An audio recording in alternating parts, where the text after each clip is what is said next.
The numbers came in like a sudden gust of wind, unseen until it hit, and impossible to ignore once it did. For weeks, Washington insiders had whispered about a shift, a rumble just beneath the surface of American politics.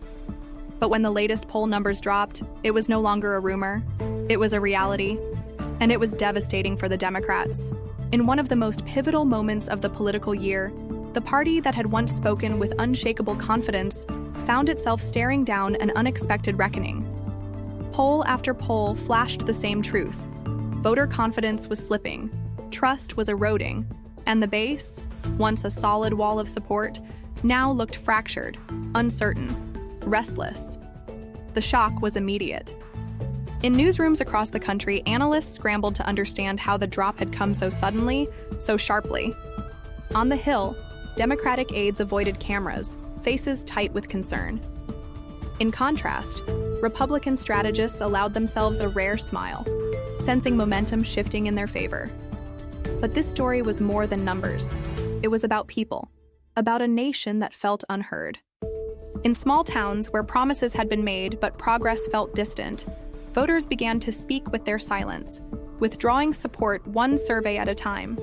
In cities, frustration simmered over rising costs, safety concerns, and a sense that rhetoric had replaced results. For many, it wasn't about switching parties, it was about demanding accountability. And so, the latest polls told not just a political story, but a human one. This was the voice of factory workers wondering why wages stagnated while prices soared. It was the voice of parents feeling left out of decisions about their children's education. It was the voice of small business owners navigating endless regulations while trying to keep their doors open. The White House issued a measured response, urging calm and pointing to long-term strategies still in motion. But the tone was defensive, almost pleading, an acknowledgement that something had shifted and that the clock was ticking to repair it. On social media, the divide grew sharper. Supporters insisted this was just a temporary dip. Critics called it the beginning of the end for the current majority. Amid all of this, a single truth emerged. Trust, once lost, is not easily regained. And the Democrats, for all their policy papers and campaign promises, now face the uphill battle of winning back not just votes, but faith. Still, in the background, there were those who refused to give in to despair. Voices calling for unity, for a return to listening, for leadership that placed dignity above division.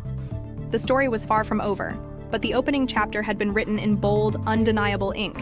A massive blow, a humbling reminder that in democracy, the people always have the final say. And as the numbers sank in, the question loomed like a storm cloud over the Capitol. Would the Democrats rise to the challenge, or would this be the first crack in the foundation of their hold on power? If you think poll numbers are just statistics, think again, because behind each percentage point is a person, a family, a story. And those stories are now writing the next chapter of America's political future. Stay with us, because what happens next could change everything.